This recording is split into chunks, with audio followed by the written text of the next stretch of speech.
Hi guys, get ready with me kasi magsasamba kami. So for today's video is marina look tayo. Kasi negra tayo. Diba? Kukunin ko muna yung makeup kit ko or mag-blower muna ako ng hair. So I'm just gonna do first blower. Tapos mag-blower na tayo ng hair. Just wait a minute. Done.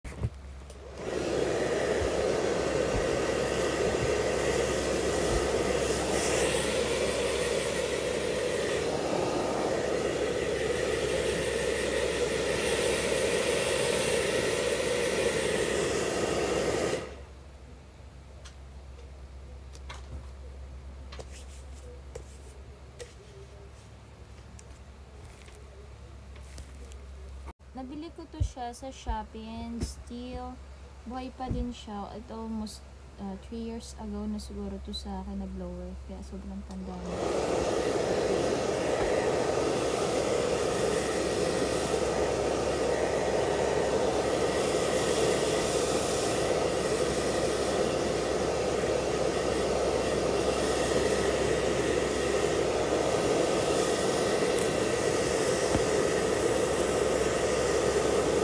And then, next is magpa-plancha ako ng hair kasi dry na already my hair. So, this, pala siya. Itong planchang pala to. Itong planchang plapa. Ano ba? Basta itong plancha na to is made from Hong Kong siya.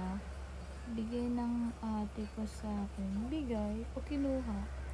Actually, kinuha. So, konting ganun lang kasi gusto ko lang straight yung hair ko for the day.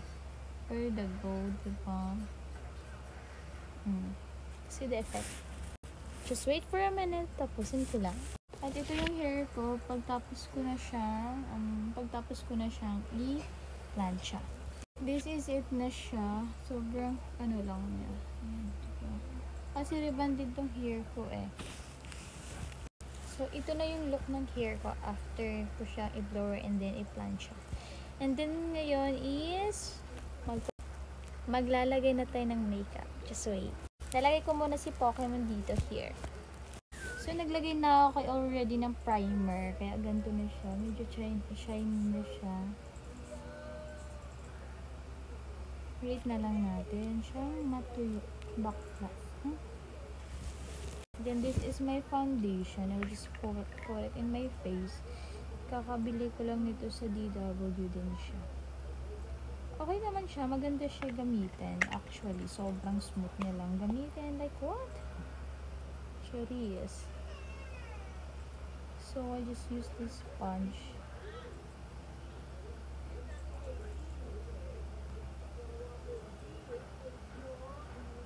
Just wait a minute until ma-finish ko yung foundation. Yung look, ang puti. Sabi ko, Morena look, diba? Ang puti ng foundation, be.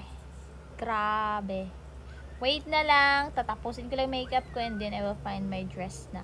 Kasi it's already 6:08 na po at malilate na ako sa sampa. Bye! Ayan, so tapos na ako mag-makeup and this is my look. I just put it konti lang naman na makeup and then, ayan na. So, maghanap na ako ng dress na gagamitin ko, which is my hair naman na ayusin ko pa yan kasi diba plinansya ko siya kanina and then nilagyan ko siya ng accessory sa ulo ko para yung makeup ko. But now, just wait a minute. So, for now, I'm just thinking if I will wear the green one or the red one or the white one. Then, let's find it, right? So, this is the green one. So, let's check if it fits me. So, natapos ko na. Ito na, nakapag-dress na ako. Green dress yung pinili ko. Bakla. Bakla po. Tangina, isang baba. Hayop ka, Kristen. Nalaglag yung iPhone ko. Sira na naman yung LCD. Kakapaayos ko lang. Saan ba to gawa? Nagigigil ako. Di ba ako nakasamba? Nagigigil ako. So, that's all for today. Bakla. Wait lang pala. Yung gagamitin kong bag. Bigay ni ate. So cute! Tapos na to! Ako na doon. Si Sir Rico kay Food.